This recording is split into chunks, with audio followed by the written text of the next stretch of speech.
ভারত স্বাধীনতা পেয়েছে টেবিল বৈঠকের মাধ্যমে, আর আমরা স্বাধীনতা পেয়েছি লড়াই করে, জীবন দিয়ে। এই 24 সালেও আমরা স্বৈরাচার হাত থেকে মুক্ত হয়েছি যুদ্ধ করে, লড়াই করে।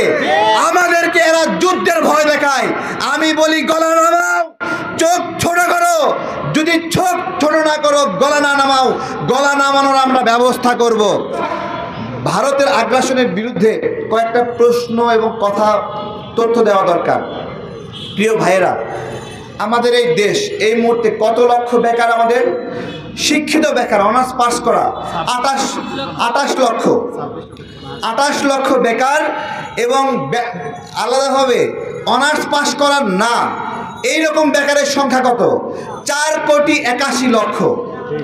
গতদিন আমাদের একজন উপদেষ্টা বললেন 10 লক্ষ ভারতীয় বাংলাদেশে আছে।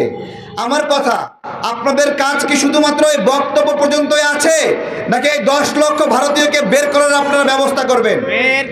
এই যে আমাদের বেকার যুবকরা চাকরি পাচ্ছে না, কর্ম পাচ্ছে না, ভারতীয়রা এখানে চাকরি করবে আর আমাদের যুবকরা বেকার থাকবে, এটাকে আমরা হতে দেব না, হতে দেব না।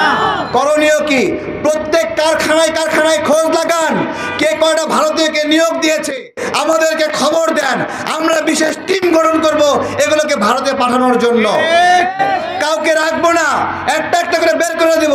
যতক্ষণ না পর্যন্ত ভারতের আগ্রাসন বন্ধ না হবে, ততক্ষণ পর্যন্ত এই লড়াই চলবে। সব শেষে বলি, বাংলাদেশকে প্রস্তুতি নিতে হবে। বাংলাদেশের আশেপাশে যতগুলো বাঁধ দিয়েছে ভারত, সেই বাঁধগুলো ভেঙে দেওয়ার প্রস্তুতি নিতে হবে।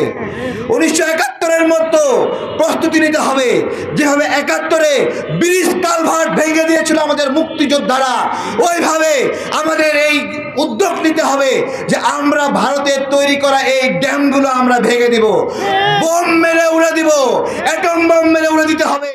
এইটা মানবাধিকার পরিপন্থী, এইটা দেশের পরিপন্থী, বাংলাদেশের অধিকার পরিপন্থী, বিশ্ব জলবায়ুর যে নীতি, সেই নীতির পরিপন্থী। সুতরাং এই ধরনের অবকাঠামোগুলো ভেঙে দেওয়া যুক্তিযুক্ত। আমি সরকারকে বলবো, 6 মাস সময় পেয়েছেন, এই 6 মাসে এখনো কেন তিস্তার পানি চুক্তি নিয়ে মামলা আপনারা করলেন না? এখানে ফারাক্কাবাদ নিয়ে মামলা আপনারা করলেন না? আমরা আর মুখে কথা শুনতে চাই না। আমরা এমন একটা সরকার চাই যারা আন্তর্জাতিক আদালতে গিয়ে মামলা করার হিম্মত রাখে, যারা আন্তর্জাতিক আদালতে ভারতের সীমান্তে নাগরিক হত্যার হিম্মত রাখে। কোনো যুদ্ধ নাই, 16 বছরে 1100 জন মানুষকে হত্যা করেছে।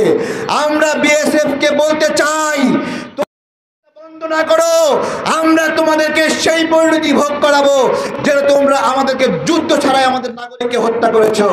তোমরা যদি আরেকটা লাশ ফেলো, আমরা দরকার হলে লোক ভাড়া করে একটা বিএসকে আমরা শেষ করব, যদি বাংলাদেশের সীমান্তে নাগরিক হত্যা বন্ধ না হয়।